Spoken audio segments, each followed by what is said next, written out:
Welcome to GlobeTrotter. I'm Jon Haggins. I'm here in the studio instead of around the world. But we're going to share some great experiences and a new magazine, which is called New York Lifestyles. And it is absolutely incredible. And I'm one of the contributing editors. And today we have Bob Nesoff, who is the executive editor.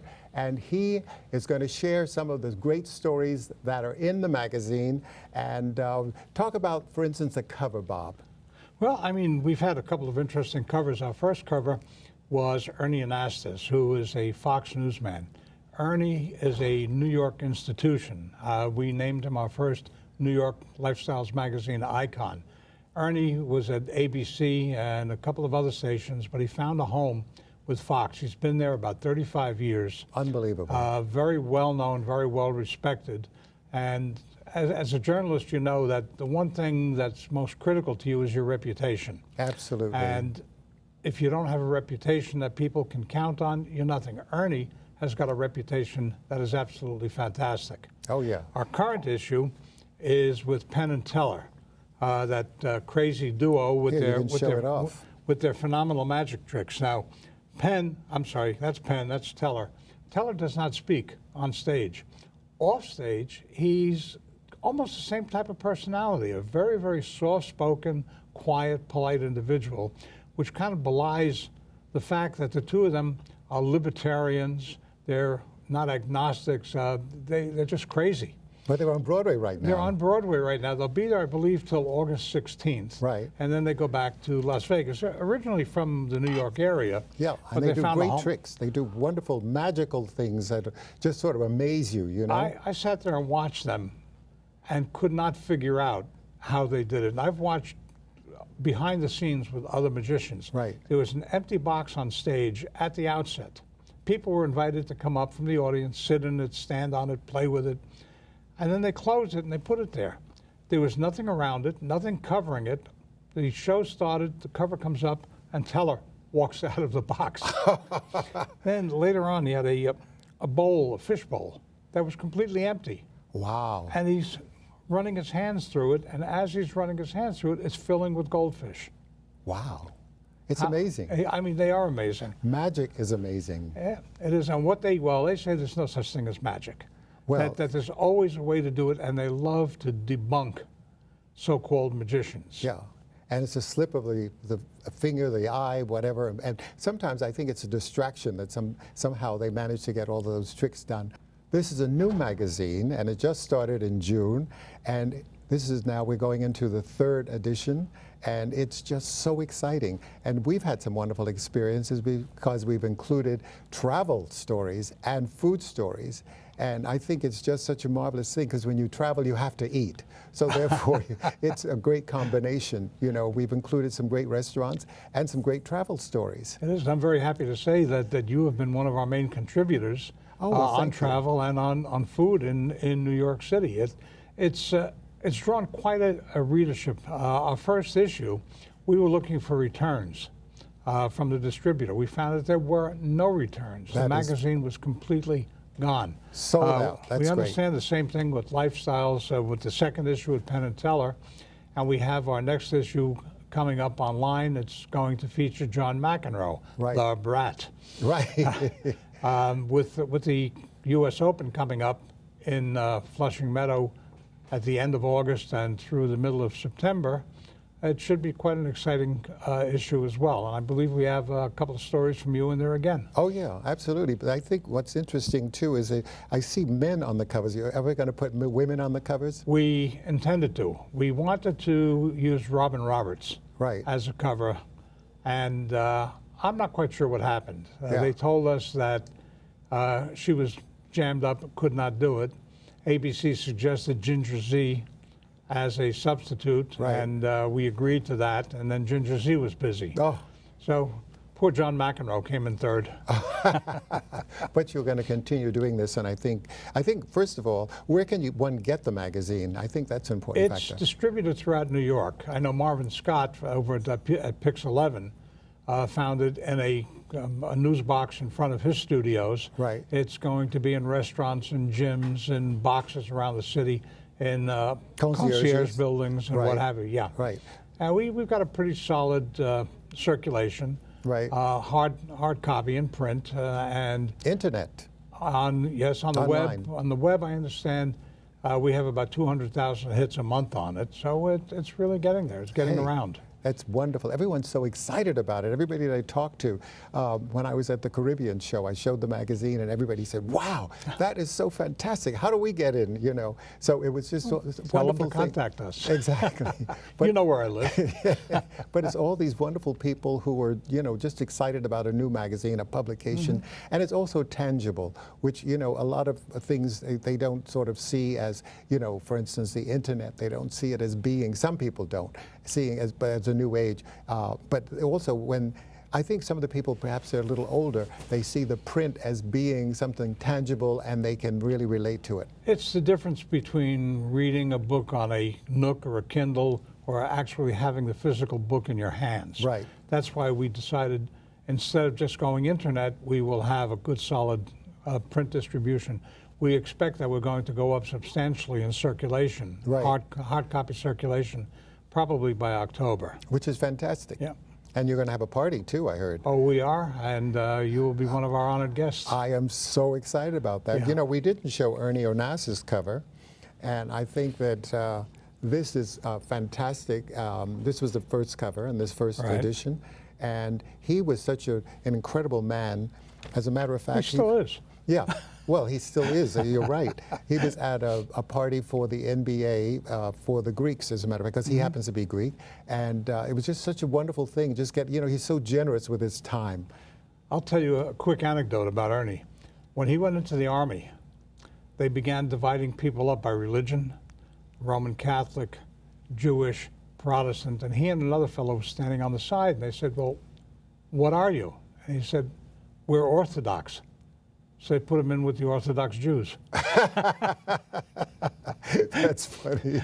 He said, "Thank goodness they didn't go in for a bris or anything." But now, Ernie is, I found in my meetings with him, and I consider him a friend now, he is really a genuine person. Oh, yeah. Very, very approachable. None of the airs that you'll find from some of the other people on the major networks and what have you. He was at the wedding of a friend, as a matter of fact, some years ago. That's the first time I met him, and he seems like such an incredible person. He is. Some of the other things, by the way, it's just not limited to travel and food. The magazine also includes... Well, we're going to be doing a lot in the way of real estate, decorating. We've just signed a young woman who's going to be handling spas for us. Oh, good. We have a possibility, I have to speak to her, of another young woman coming in who is quite well known in publications dealing with health issues. Right. So we'll be doing that. But travel, dining, real estate, those are going to be a lot of the main thrusts, spas and leisure time. Right. We've dealt with a number of the major companies, such as Uniworld Cruises. They do phenomenal cruises on the Danube. They go to Vietnam. Yeah, the river cruises are a big thing now. They are. And Uniworld is probably one of the lesser knowns, but one of the better lines out there. Everything about them is top-notch, first class. Right. And the tours that they run are great. They have a sister company called Insight Vacations that does phenomenal trips. They go throughout Europe and various other places, but what they've done is they've made it their a point to have really upscale motor coaches, none of the ratty little buses that a lot of the tours will take you in. These are comfortable. You could sit down, forget where you are, right, and go to sleep. You don't want to go to sleep because you're seeing so much. Oh, yeah. But these are the types of stories that we're going to hit. We want to hit, we did Empire Steakhouse in New York. One of the, my wife and I had dinner there, and the food was absolutely fabulous. Right. And we featured them in a story following that. That's how impressed we were with them. Absolutely. This is what we want to bring to the New Yorker. Not necessarily only things that are in New York City, but things that will appeal to the lifestyle of a New Yorker. It'll inspire people to not only to have the experience, but to share the experience with other people, which I think is really great. Well, that's part of the fun of it. You know, as a writer, as well as being on television, that people, if you go on a trip, people are always anxious to hear, what did you see? What did you do? How did you like it? How much did it cost? Oh, yeah. Can I afford it? Well, we have a bit more of an upscale audience, so they can afford it, but they still want to know. Oh, yeah. What did you see? What was unusual about it? Exactly. Yeah.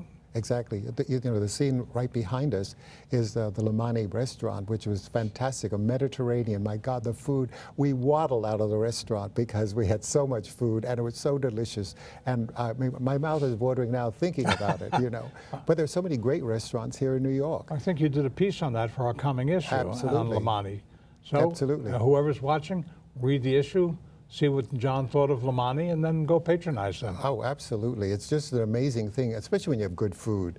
And some of the things that you've never had before, and really experiment with. For instance, we had the eggplant that was seared like paper. It was so thin, and it was made like potato chips. But it was just so absolutely amazing. To me, that was something very special. Why don't we leave and go there now? Ah, why not? You're getting hungry. Lamani, we're coming. But there's so many great restaurants, and so many great travel things around the world. The world is so big you couldn't cover it in your whole lifetime. No. Look, the more I travel, the more I realize what I have yet to see. Right. My bucket list does not get smaller, it gets bigger. And Yeah. I'm sure you've traveled, you know that too, that I enjoy sitting down and talking to people such as yourself and other journalists who indulge in travel, because I like to hear what they've seen, what they've done, how they feel about it. We trade stories. Absolutely. I think that's the most important thing, and also you learn from one another. Mm-hmm. And then you meet all kinds of wonderful things. There's a story coming up, by the way, which I'm very excited about, called A Weekend in Egypt. And that is for the September issue, and that is going to be sensational because imagine, people have said, why would you go to Egypt for a weekend? Weren't you afraid? No, not afraid, because, the point is you have to go and have an experience. You have to share the experience. And it was just such an amazing thing. And the interesting thing, too, in my book, which is called Chasing Wild Ass, I did a story about the Cataract Hotel, which was where Death on the Nile was filmed. However, when I saw Death on the Nile, the film with the other characters, it was filmed at the Winter Palace, which we stayed on this last trip. Then I got the other version with Betty Davis, and it was filmed at the Cataract. I said, Saved by the Bell. I can't believe. I thought I had made a mistake, but apparently it was correct. And it was such a wonderful, both hotels, are sister hotels, wonderful experiences. Well, you're doing, I believe, a piece on Egypt for a coming issue of New York Lifestyles. But think back to, if you think that was crazy, I know two people who did an overnight to London. Yeah, right, exactly. That was amazing. Flew in, flew out. Yeah. Well, Bob, this has been really terrific. I want to thank you so much for coming in and sharing New York lifestyles. And, it's such an incredible experience that people have to read about.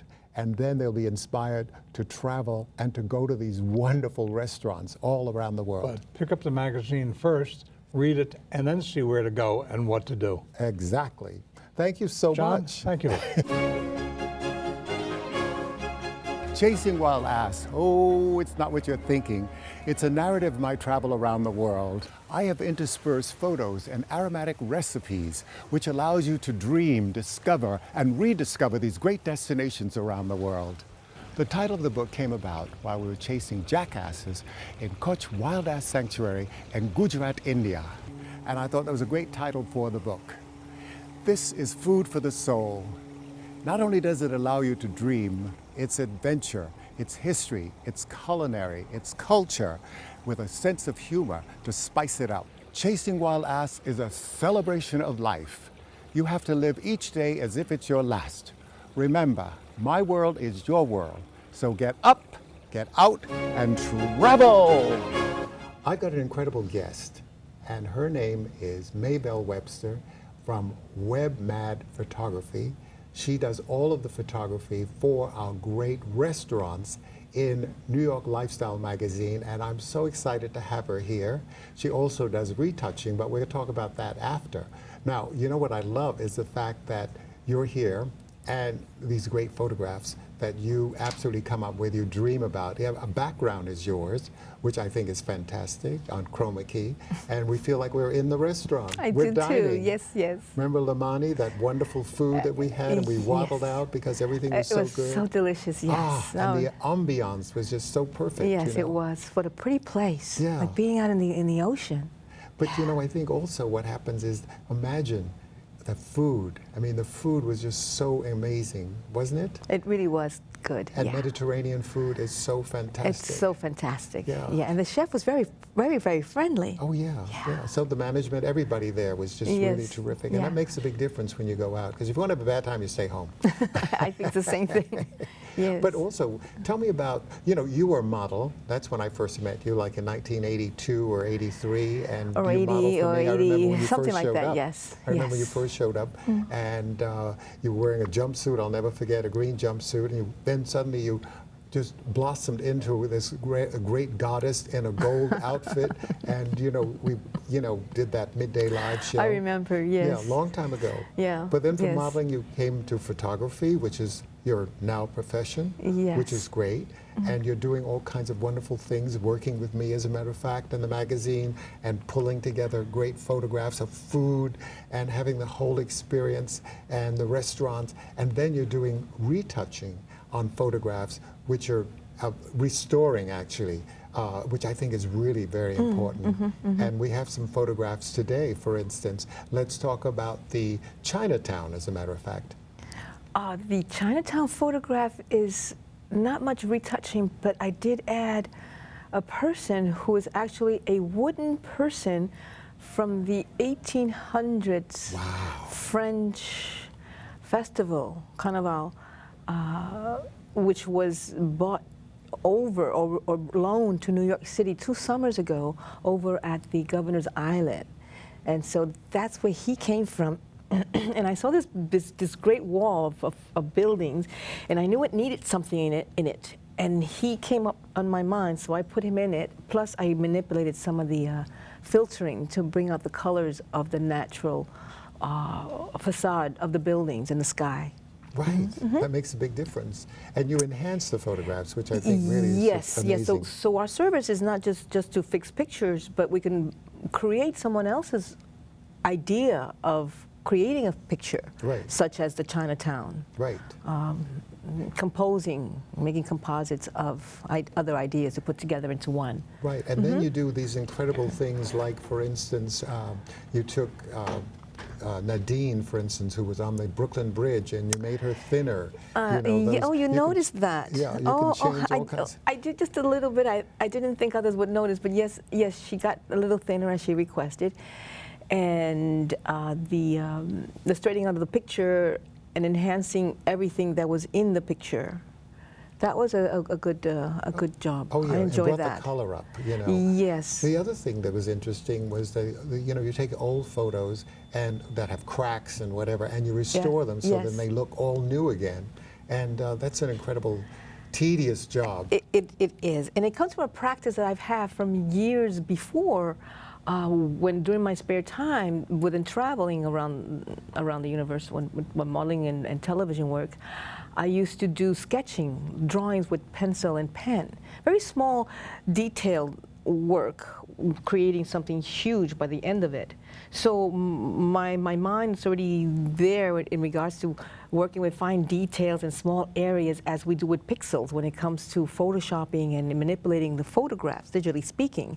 It's all about that, to have the patience to work with small areas. And details. Which is so important, because as we know in show business, just 2 hairs off and it just throws everything away. Exactly. So that's part of what I enjoy about that, is I'm able to still do the art that I loved years ago into this modern technology and create what I'm doing with digital photography. Right, and blending things, making it more beautiful, like yourself. Oh, I appreciate that, because that's what I believe, that we can all take photographs, but not all of us take a picture that captures a moment of everything being right. Yeah. So if it's not right, I can make it right for you in most cases. Right. Although they say everything's possible, but sometimes some things are just not possible, or are not worth it being possible, because of the amount of length of time that it takes to create that idea.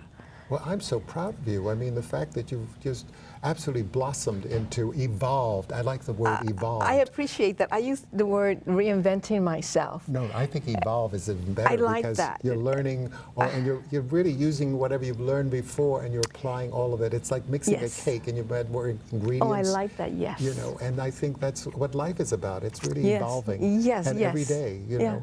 And then the fact that you see something and you capture that moment. That's what photography is about, capturing the moment. It's not going to happen the next moment. It's going to happen that moment. Yes. And you just click and it's there. And it's there, and it becomes a memory forever. Exactly. And if we have to enhance it or color correct it, I'm your girl. Exactly. And I think that's marvelous. I mean, Yes. you do something that I wouldn't have the patience to do because it's just, you know. Yeah, it does take time and concentration and knowing what you're doing. Yeah. Or at least making up as you go along. Oh, yeah. As most of us creative people do. We make it up as we go along. That's the best art. And when you're on vacation, like in Provincetown, you do great photos, you see great Yes. subjects, or parades in New York, or whatever. You have all these great pictures, you know, whether it's parades or it could be someone standing on the side of the street and suddenly, you've captured it because it's, you know, that kind of thing. Yes, because there's art and beauty everywhere. Exactly. Even in the food that we photographed just before we ate the food, the beauty of it, to photograph it to be appetizing is where the magic comes in, because everybody can take a picture of food, but let's make it appetizing. Yeah. Make it interesting, make something, the curiosity of it, the story that's behind it. Right. Yeah. And you know what I Yeah. love? The photograph that you took of the souffle, and you put the rose on the picture. Yes. And that really made the picture and made the story. Because, you know, that souffle by itself was like a souffle. Yes, but yes, the it rose was. gave it that other accent. It made it feminine, it made it appetizing, and a very beautiful picture. Well, I thank you for that. I really do. It's nice to be spontaneous about things, and sometimes we don't even get a chance to really rethink it. Just do it and click, done. Exactly. Yeah. But when it works, Yeah. it works. It does, and I that's- enjoy that. Yeah, that's the best part. And the fact that you're so enthusiastic about it, you know, you get into love it. I do. you know, I am, yes. It's really a love Yes. and a passion. And I think when people do whatever they do in life, they should have a passion about what they do, because then it really makes their life so fulfilling, you know? Yeah, yeah, And I think yeah. that that's the best part. I agree with that, and we're thank very you. lucky to for- have a passion. Thanks for mentioning that. Absolutely. You know, because when we wake up in the morning, there's something great to do. There's something inspiring, you know, as opposed to getting up and saying, oh, God, another day, you know, which I've never felt that way, and I know Me you too. don't feel that No, way. no, I look forward to It's it. magical. Yes, and then the collection of artwork, photographs to be worked on, and not having the time, but you know you'll get there. Exactly. So there's always something to be done and to be creative about. Exactly. And then as time goes by, I start thinking about photographs and thinking of which way to mix them up together. So it takes a little time to come to that. Oh yeah, and Yeah, little tricks yeah. that you can do with the photography that, you know, it's like beyond what the eye sees, you know, initially. Chasing Wild Ass, oh, it's not what you're thinking. It's a narrative of my travel around the world. I have interspersed photos and aromatic recipes, which allows you to dream, discover, and rediscover these great destinations around the world. The title of the book came about while we were chasing jackasses in Kutch Wild Ass Sanctuary in Gujarat, India. And I thought that was a great title for the book. This is food for the soul. Not only does it allow you to dream, it's adventure, it's history, it's culinary, it's culture, with a sense of humor to spice it up. Chasing Wild Ass is a celebration of life. You have to live each day as if it's your last. Remember, my world is your world. So get up, get out, and travel! We've done quite a few travels, and that's where we feel to relax more and capture things like what we did with Paris, the collection we discovered, the Carnivale, which is part of our collection gallery and our website. And that was really, really fun to just stumble into something accidentally and capture such beautiful, beautiful images. It's such a great blessing. The same thing happens to us when we go to Puerto Rico. Not always does it happen, because some things are just always mundane. The Man with the Oregon was really spontaneous there again, where the first photograph, the very first click, and then he was aware of the camera, and it was taking pictures of a person who was aware of the camera, where in the beginning that first photograph was the photograph. The rest were not the photograph. And that's what we mean about being able to accidentally just stumble into an image because you just happen to be there at the right time at the right place. And then you enhance it and make it even better. I've done that, yeah, and wish I had done that from the get-go, but it doesn't work that way. It's a process, as you were mentioning earlier. It is a process. Oh, yeah. Yeah. Yeah, the process of making it beautiful. You yes. know, it may be beautiful, but you make it more beautiful. I like that. Yeah. Yeah. Yeah, and it just, you know, and I think you're just absolutely wonderful in what you do and your spirit. And I think your spirit really helps all of that. Wow, thank you. I appreciate these words. It's, yeah. And my humble heart, and also speaking on behalf of the webmatphotography.com team. Absolutely. We thank you. Yeah. That's and I terrific. really love going out and sharing the experience of the dining experience with you because of the fact that you have these incredible photos and a great eye for food. And food is a very specific kind of photo. It's not just, it's not people, it's a still object. And to be able to capture it, to make it appetizing for someone who's looking at it and saying, gee, I want that too. I want to have that experience. I love that food. My mouth is watering. You know, I must get to that restaurant because of it. And I think that really pulls the whole picture together. We do have the 3 galleries, which is the Carnevale Noun collection, which represents the people, places, and things, and Micro New York, which is our latest. And soon, by next year, we should add another collection, which is going to be all in black and white, but we're working on that one still. And then, of course, we have our restoration and retouching offering, as well as photo sessions and or events. Meanwhile, yes, I'm putting more time and energy in the restoration, as you know, John, and retouching. I enjoy it so much, as well as traveling and capturing different moments that happen to be there at the right time, at the right place. You know, this has been absolutely incredible, sharing the afternoon with Bob Nesoff, the executive editor of New York Lifestyles magazine, and you know, it's just about lifestyle. And my good friend Maybelle Webster from WebMat Photography. Sitting here in the studio has been an incredible experience. Until next week, I'm Jon Haggins, a GlobeTrotter. Remember, get up, get out, and travel!